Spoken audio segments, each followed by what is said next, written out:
have you been outside for? It's a month. Desperate refugees who've come to Canada looking for a safe haven are now living on the streets. How hard has this been on you? It's so hard. It's unspeakable. It's so hard. The problem?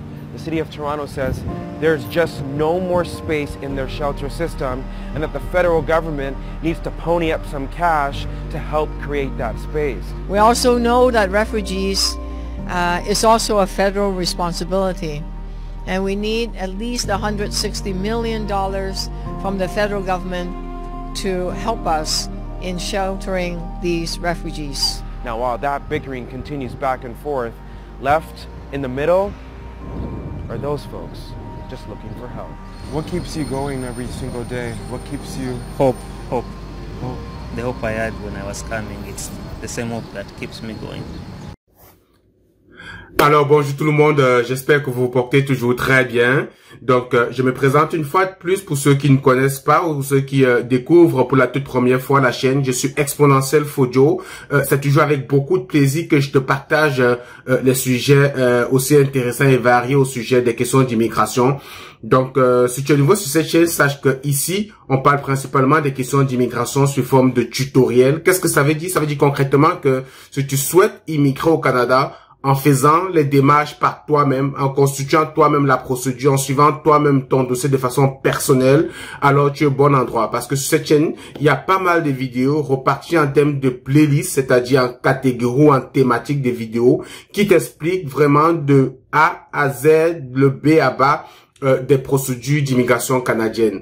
Donc, il suffit pour toi de regarder, de balader sur la chaîne, essayer de regarder les playlists des vidéos et tu auras principalement deux grosses playlists, Entrée Express pour immigration dans la province du Québec, parce que c'est pas mal les deux gros programmes, hein. Il y en a beaucoup d'autres, hein, mais c'est les principaux qui vont te permettre d'immigrer vraiment au Canada de façon permanente, ok, en tant que travailleur qualifié du Canada. Il y a beaucoup d'autres programmes autour de ça, mais je préfère généralement insister sur ces deux programmes-là, qui va te permettre d'immigrer au Canada. Donc, si c'est quelque chose qui t'intéresse, abonne-toi déjà pour ne pas manquer mes prochaines vidéos. Puis, like, partage la vidéo. Et si tu as des questions, tu peux également m'écrire à l'adresse tutoimmigration@gmail.com.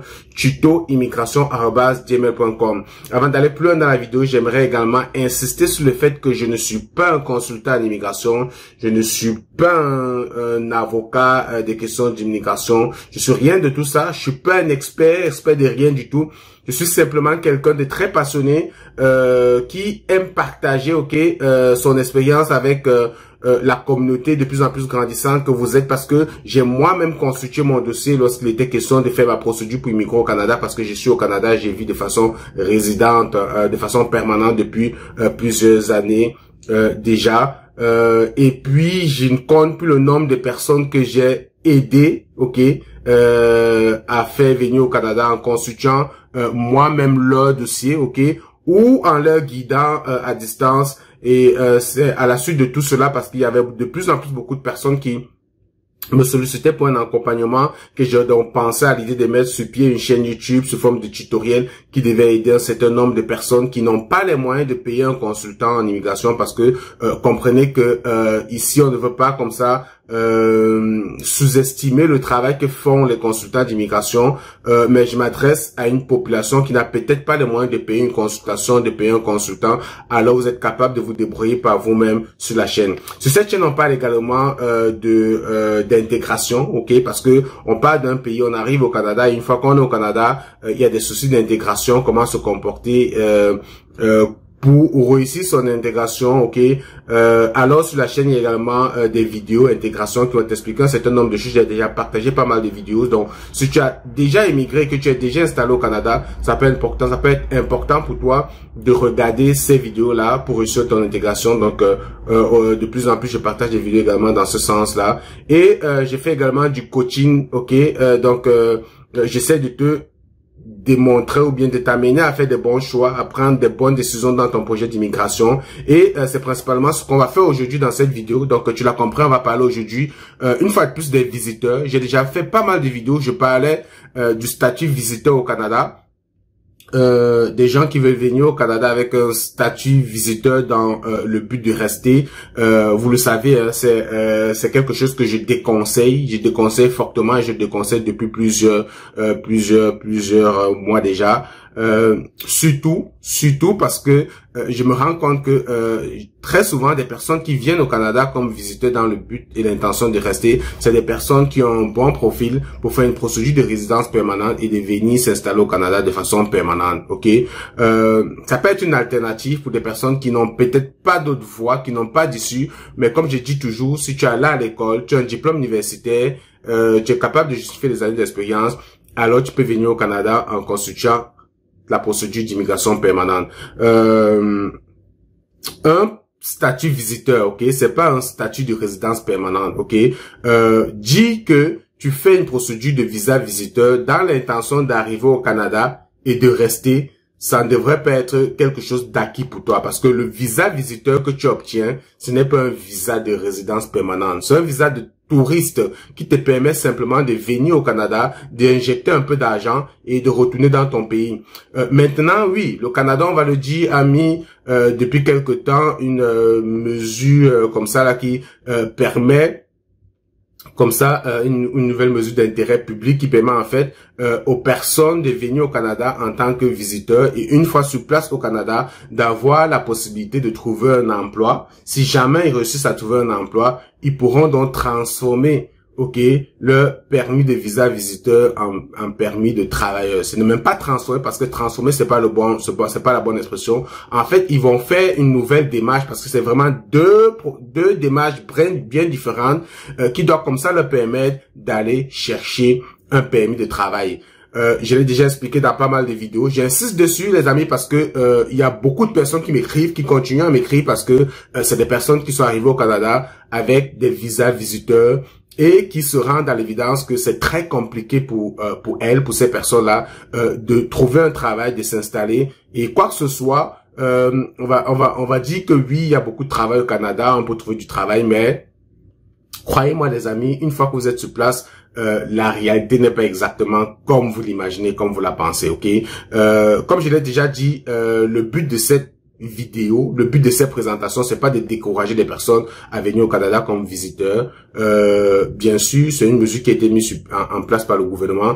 Mais ce que je veux comprendre, c'est que si vous venez au Canada en tant que visiteur, ce n'est pas acquis que vous allez pouvoir trouver un travail et rester. Ok, il y a de fortes chances, je dis bien, il y a de fortes chances que vous ne vous en sortiez pas et que vous ne trouvez pas de travail, donc vous devez sortir parce que normalement au bout de 6 mois, vous devez quitter, ok, parce que votre visa visiteur expire. C'est-à-dire que au-delà de 6 mois, normalement, vous tombez dans une situation irrégulière, donc vous devez quitter le territoire.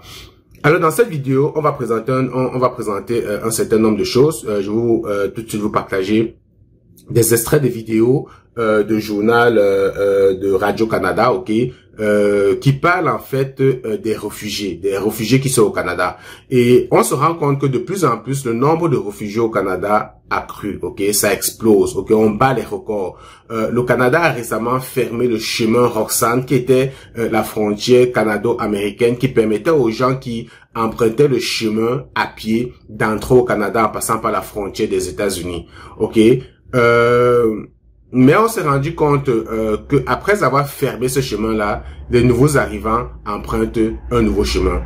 Écoutez la vidéo attentivement, puis on se reparle derrière. C'était à la fin du mois de mars. Joe Biden et Justin Trudeau ont le sourire. Ils viennent d'annoncer en grande pompe et à la surprise quasi générale un resserrement des règles à la frontière canado-américaine et de facto la fermeture du chemin Roxham, au grand bonheur du gouvernement du Québec. Vous avez devant vous un premier ministre du Québec qui est heureux. Pourtant, quelques mois plus tard, la situation sur le terrain n'a pas vraiment changé. La fermeture de Roxham n'a absolument rien réglé, vu qu'on est à peu près au même niveau d'arrivée que lorsque Roxham était ouvert. Si c'est effectivement le calme plat désormais au chemin Roxham, ce n'est pas le cas dans d'autres points d'entrée du pays. On s'attendait qu'il y ait une augmentation comme ailleurs dans tous les pays occidentaux. Hein. On note une augmentation, donc on n'est pas une exception. Là. Donc c'était un peu écrit dans le ciel qu'il allait y avoir beaucoup plus de demandes là, au courant de l'année. Depuis la fermeture du chemin Roxham à la fin du mois de mars, sépare les aéroports de Toronto et Montréal et dans l'indifférence générale qu'arrive actuellement la grande majorité des demandeurs d'asile. On atteint même un niveau record. En juin, 10 830 demandes d'asile ont été faites au Canada contre 10 750 en janvier. Donc, comme vous avez bien pu le constater, il y a le chemin Roxham qui a été fermé sur la pression du gouvernement du Québec parce que le nombre de demandeurs d'asile qui arrivaient au Canada ou dans la province du Québec devenait vraiment très grandissant. Et ça posait un problème en fait pour la province du Québec. Vous savez savoir que il y a une économie en arrière, ok. Le fait d'accueillir beaucoup, parce que les différentes provinces en général ont des quotas d'immigrants qui vont accueillir par année. C'est un gros problème si on se rend compte à un moment donné que on ne contrôle plus en fait le flux d'entrée des demandeurs d'asile, ok. Parce qu'à côté de ça, il y a le problème de logement, une grosse crise de logement présentement au Canada. Et comme vous allez le voir dans la suite de la vidéo, l'immigration est en quelque sorte également responsable de ça, parce que le Canada fait entrer beaucoup de personnes, mais ne prend pas de dispositions en fait pour les loger, pour loger tout ce monde-là. Donc vous comprenez comme moi que vous avez vu, il y a donc Justin Trudeau, le Premier ministre du Québec, qui est François Legault, autant que moi, le Premier ministre du Québec, qui était très heureux qu'on ait fermé le chemin Roxham, mais à sa grande surprise, à la grande surprise de tout le monde, les demandeurs d'asile n'arrivent plus par la frontière, ne passent pas le chemin Roxham, mais désormais ils atterrissent par vol. Ils atterrissent par vol, pourquoi? Parce que le Canada a récemment allégé les mesures d'octroiement, ou bien d'octroiement, on va dire comme ça, de visa visiteurs, ok, ce qui fait donc que maintenant, étant donné que c'est plus facile à des personnes de venir au Canada avec un visa visiteur, ces personnes-là, généralement, donc, lorsqu'elles arrivent au Canada, se rendant compte des difficultés dans lesquelles elles sont, qu'est-ce qu'elles font comme dernier recours, puisqu'elles ne veulent pas rentrer, elles ne veulent pas retourner, elles ont pris un visa visiteur dans le but de venir et de s'installer définitivement au Canada, oubliant que le visa visiteur n'est pas un visa, comme je l'ai déjà dit, qui vous permet de rester de façon définitive au Canada. Elles sont obligées de demander l'asile. Est-ce que c'est une bonne option? Est-ce que c'est un bon choix? On va écouter la vidéo, puis on se revient après. On se reparle après. Ce jeune Camerounais, qui rêve de devenir joueur professionnel de soccer, est l'un de ces nouveaux demandeurs d'asile.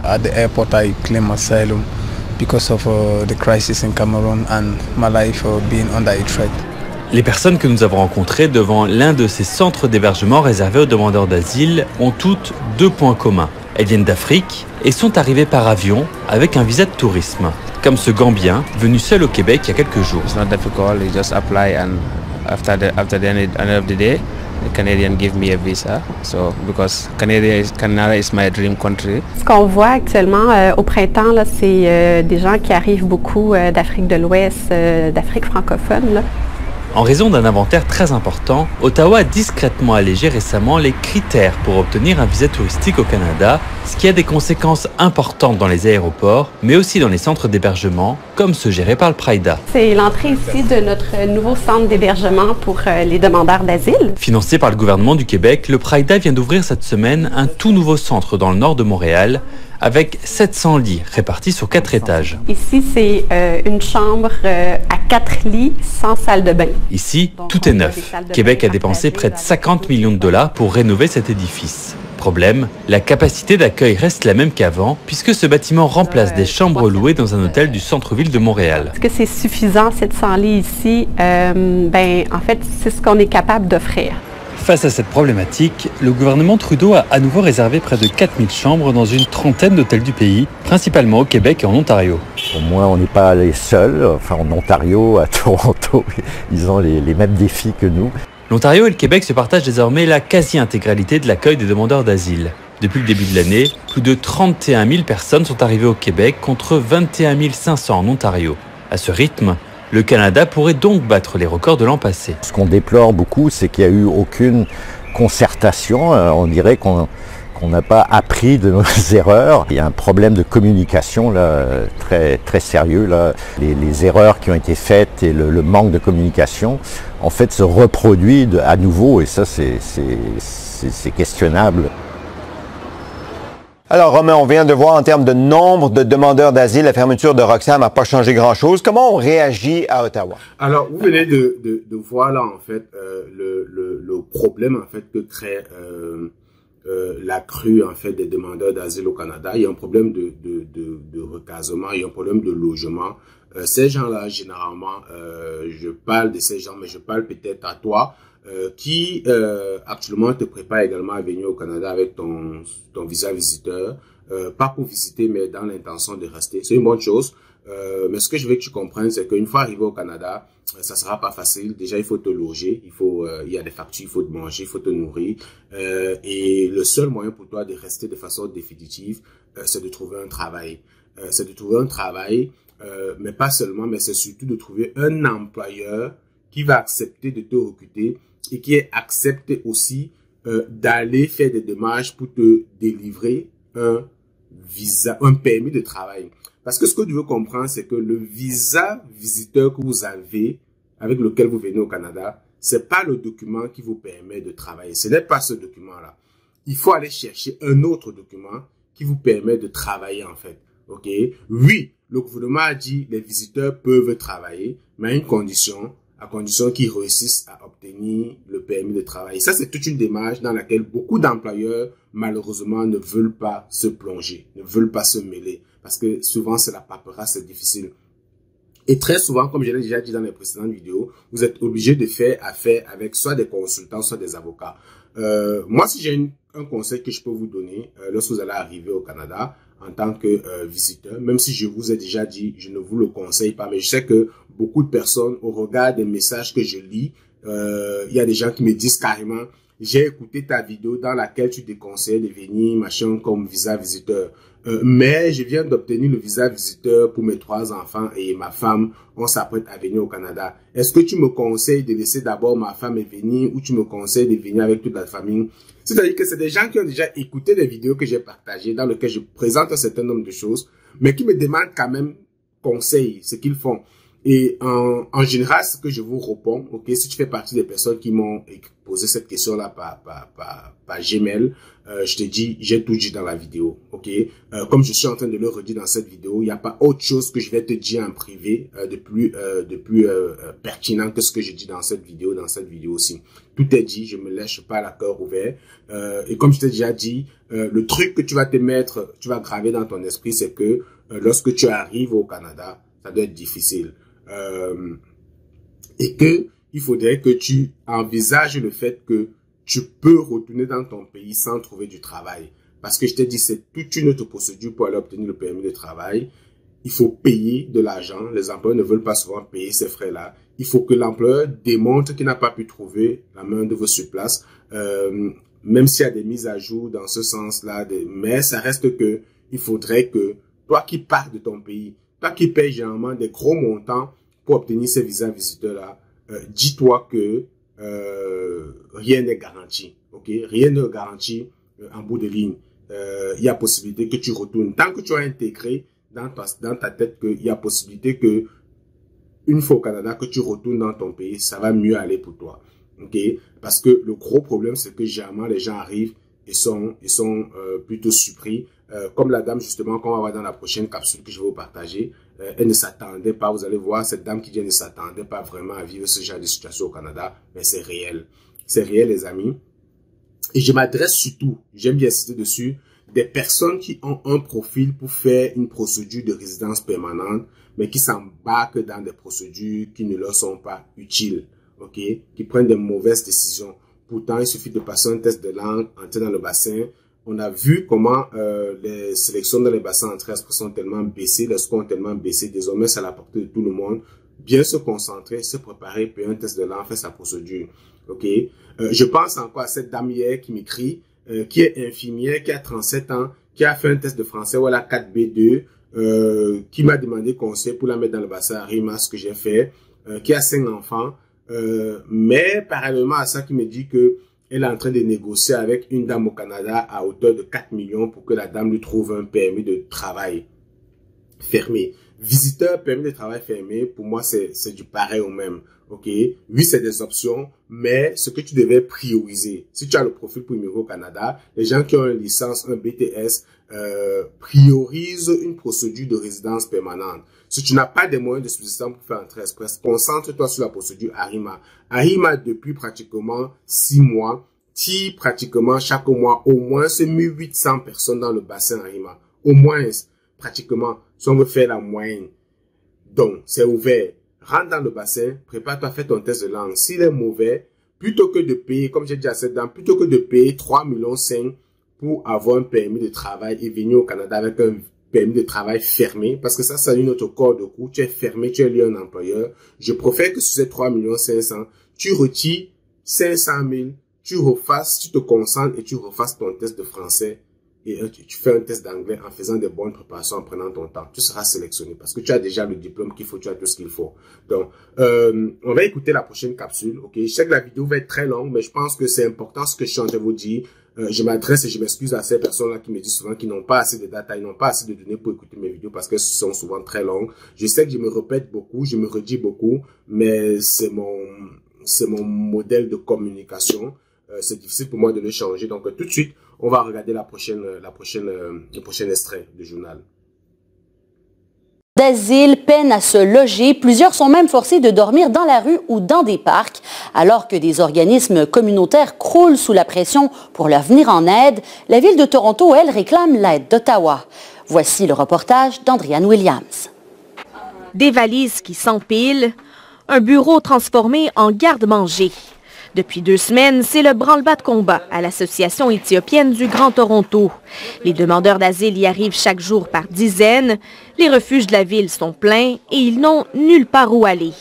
Récemment, l'organisme est venu en aide à plus d'une vingtaine de réfugiés éthiopiens qui dormaient devant ce refuge au centre-ville de Toronto. Comme vous voyez, il y a des valises partout et puis chaque valise ici a une personne, alors vous pouvez vous rendre compte combien de personnes nous avons, et ça c'est presque chaque jour. Chaque mois, entre 300 et 400 nouveaux demandeurs d'asile font appel au refuge de Toronto, et ce, malgré la fermeture du chemin Roxham en mars. Pour les accueillir, la ville de Toronto estime qu'elle aura besoin de plus de 100 millions de dollars d'Ottawa cette année. Malheureusement, le gouvernement fédéral a tourné le dos aux municipalités en coupant les fonds alloués au programme permettant à la ville de loger les demandeurs d'asile, explique le directeur du soutien aux refuges et gestion du logement de Toronto.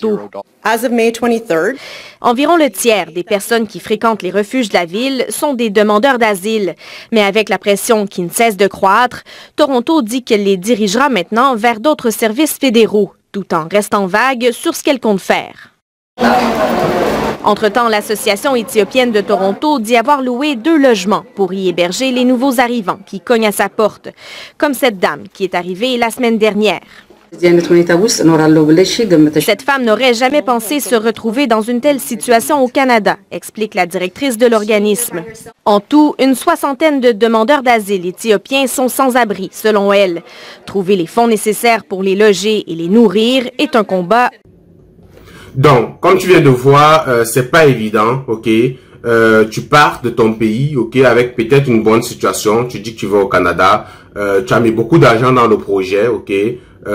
Puis tu arrives au Canada, tu rencontres ce qu'on vient de voir dans cette vidéo. C'est difficile, tu n'as pas de logement, tu es comme un sans-abri. Il faut que le gouvernement se plie pour essayer de te trouver une situation. Voilà les conditions dans lesquelles tu vas t'alimenter.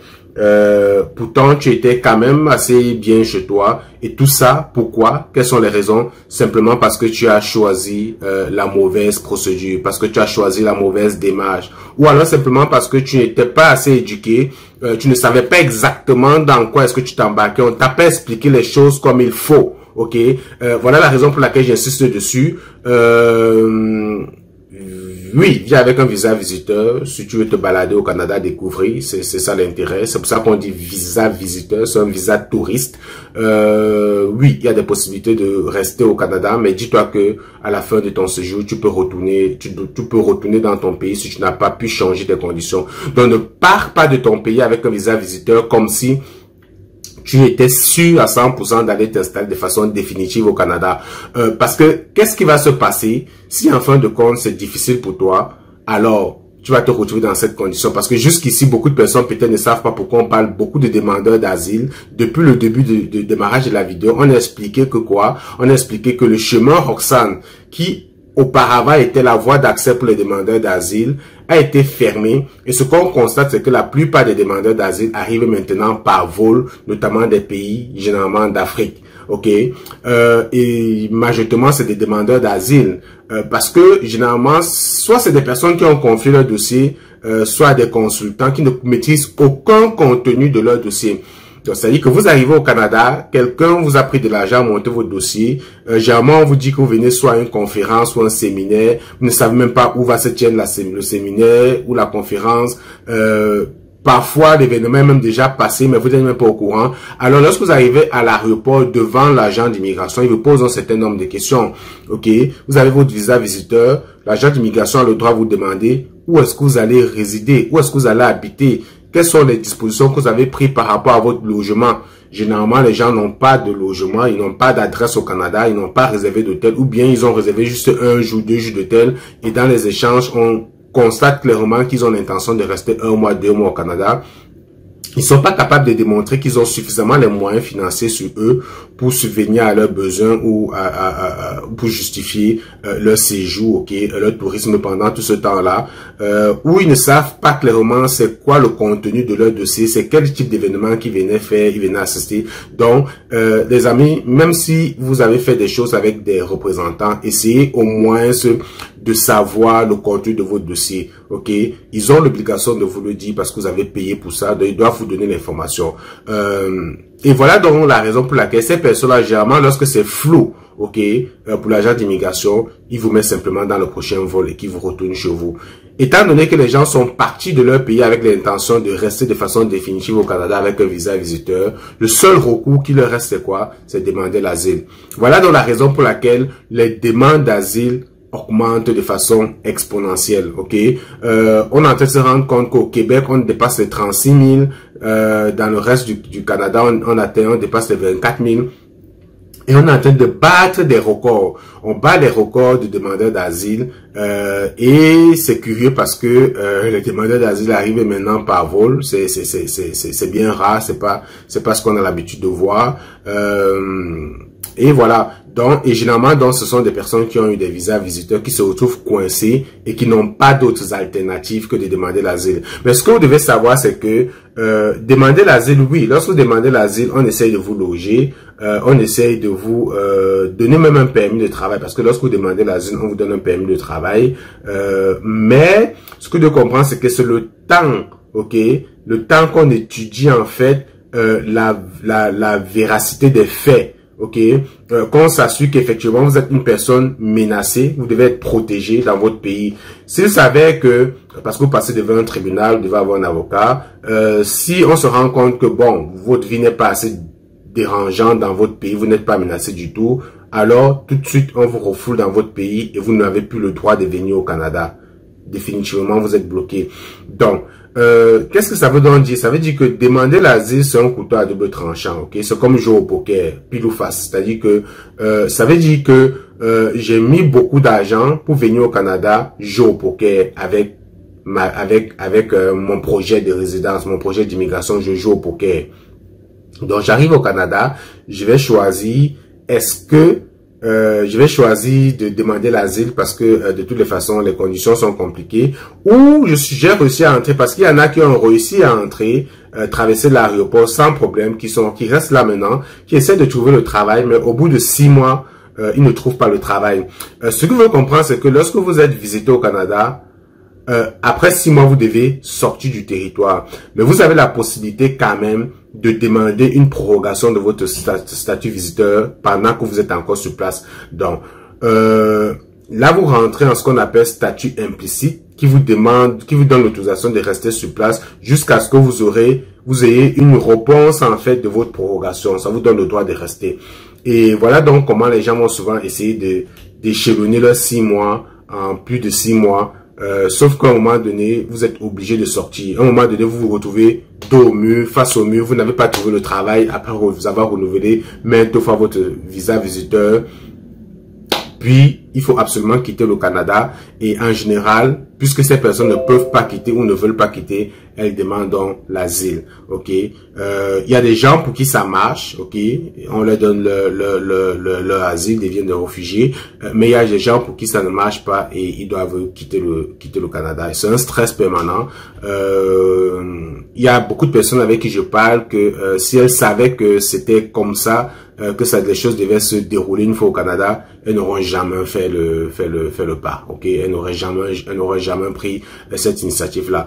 Voilà l'une des raisons pour lesquelles j'insiste une fois de plus dessus. Je partage la vidéo parce que présentement dans mon entourage, j'ai un monsieur qui vit une situation très critique au Canada. Il a payé pratiquement 4 millions pour venir au Canada comme visiteur. En plus de 4 millions, il a payé un truc comme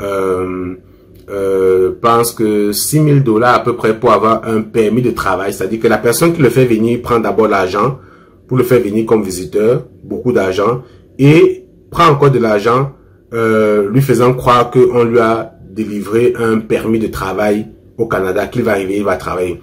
La personne arrive, réussit à entrer, sauf que fin de compte, se rendre compte que le permis de travail qu'il a n'est pas un vrai. C'est pas l'entreprise existe, ok, mais le permis de travail n'a jamais été délivré. L'entreprise ne reconnaît pas avoir délivré un permis de travail à ce monsieur. Une chose que vous devez comprendre aussi, c'est que, les amis, aucun employeur au Canada ne vous recrutera jamais sans vous passer en entrevue. Donc, si un jour, ok, quelqu'un vous dit, je vais vous donner le travail au Canada, ou bien je vous ai donné le travail au Canada, sans que vous n'ayez échangé avec les recruteurs, au moins une session d'entrevue où le recruteur vous challenge, vous pose des questions, essaie de voir qui vous êtes, est-ce que vous répondez, parce que un recruteur ne peut pas laisser le Canada aller en Afrique chercher un travailleur sans l'avoir vu, sans avoir fait des sessions d'échange avec lui, même s'il y a un intermédiaire au milieu, c'est-à-dire que même s'il y a un chasseur de tête qui a la responsabilité d'aller chercher les talents à l'international, l'employeur pour qui vous allez travailler doit quand même échanger avec vous. Si vous avez un contrat de travail sans jamais avoir échangé avec l'entreprise pour laquelle vous allez travailler au Canada, à 100%, les amis, ça c'est une preuve que votre contrat c'est une filouterie, ok? Faites très attention. Donc c'est le cas que vit ce monsieur. Et présentement, qu'est-ce qu'il fait? Il ne travaille pas. Il a dépensé beaucoup d'argent pour venir ici. Il est à la maison. Il ne trouve pas du boulot. Il faut payer des factures parce que voilà, en plus. Il a loué une chambre parce qu'il pensait qu'il devait pouvoir travailler et payer. Là, ça fait plus de 2 mois, il ne travaille pas.